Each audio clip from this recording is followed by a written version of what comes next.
दोस्तों, हर हफ्ते हम आपके लिए एक नई और रोंगटे खड़े कर देने वाली एनिमेटेड हॉरर कहानी लेकर आते हैं। अगर आपको हमारी कहानियां पसंद आ रही हैं, तो चैनल को सब्सक्राइब करें और नई वीडियो के लिए बेल आइकन जरूर दबाएं।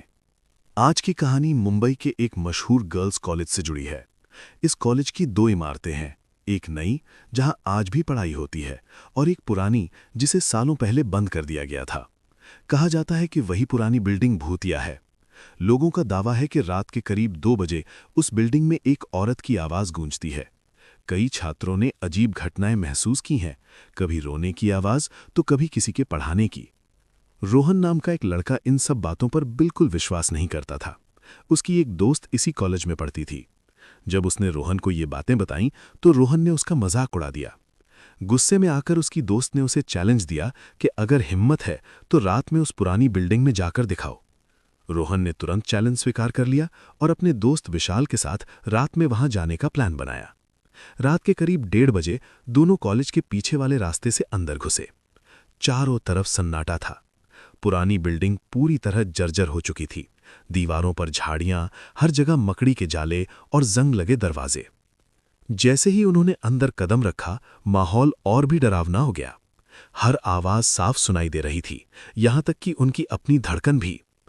अचानक एक क्लासरूम से किसी औरत की आवाज आने लगी। 2 का पहाला, 2 एकम 2, 2 दूनी 4, 2 तियां 6। विशाल डर गया, लेकिन रोहन को लगा कोई मजाक कर रहा है। वो दोनों उस कमरे के पास पहुंचे और आवाज अचानक बंद हो गई। कमरे के अंदर घुसते ही उन्हें असामान्य ठंडक महसूस हुई। पूरा कमरा खाली था, बस टूटी कुर्सियां, टेबल और एक पुराना ब्लैक बोर्ड। रोहन ने कहा, देखा, कुछ नहीं है यहां। लेकिन तभी वही आवाज फिर गूंजने लगी, इस बार बहुत गुस्से में। अचानक एक जोरदार थप्पड़ की आवाज आई और फिर बच्चों के रोने की। दोनों घबरा गए। तभी उन्होंने देखा ब्लैक बोर्ड पर अपने आप कुछ लिखा जा रहा था। मुझे यहां मारा गया था और मैं बदला लूंगी। अब दोनों के होश उड़ गए। वो तुरंत वहां से भागे। बाहर पहुंचते ही रोहन ने देखा विशाल उसके साथ नहीं था। वो घबराकर उसे पुकारने लगा। तभी उसकी नजर ऊपर एक खिड़की पर गई। विशाल अंदर फंसा हुआ था, रोते हुए मदद मांग रहा था। रोहन ने हिम्मत की और वापस अंदर चला गया। वो हर कमरे में विशाल को ढूंढने लगा, लेकिन वो कहीं नहीं मिला। तभी तेज बारिश और बिजली कड़कने लगी। अचानक फिर वही आवाज सुनाई दी, पहले वाले क्लासरूम से। रोहन धीरे धीरे अंदर गया और जो उसने देखा उसकी रूह कांप गई। विशाल जमीन पर बैठा रो रहा था और किसी अदृश्य दबाव में 2 का पहाड़ा दोहरा रहा था। उसके सामने एक औरत खड़ी थी, काली साड़ी में बिखरे बाल, हाथ में डंडा। उसका चेहरा बेहद डरावना था, सड़ी हुई त्वचा, सूजी हुई शक्ल और पूरी तरह सफेद आंखें। रोहन ने विशाल को पुकारा, लेकिन उसने कोई प्रतिक्रिया नहीं दी।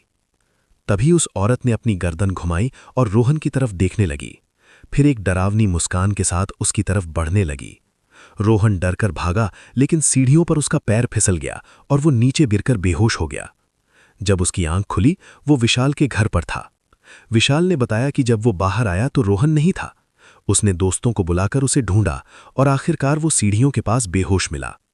उस रात सभी ने उस बिल्डिंग में अजीब आवाजें सुनी थीं, औरत की चीखें और बच्चों का रोना। इस घटना के बाद सबको यकीन हो गया कि वो पुरानी बिल्डिंग सच में भूतिया है। आज भी लोग कहते हैं कि उस टीचर की आत्मा वहां भटकती है और आधी रात के बाद कोई उस जगह के पास जाने की हिम्मत नहीं करता।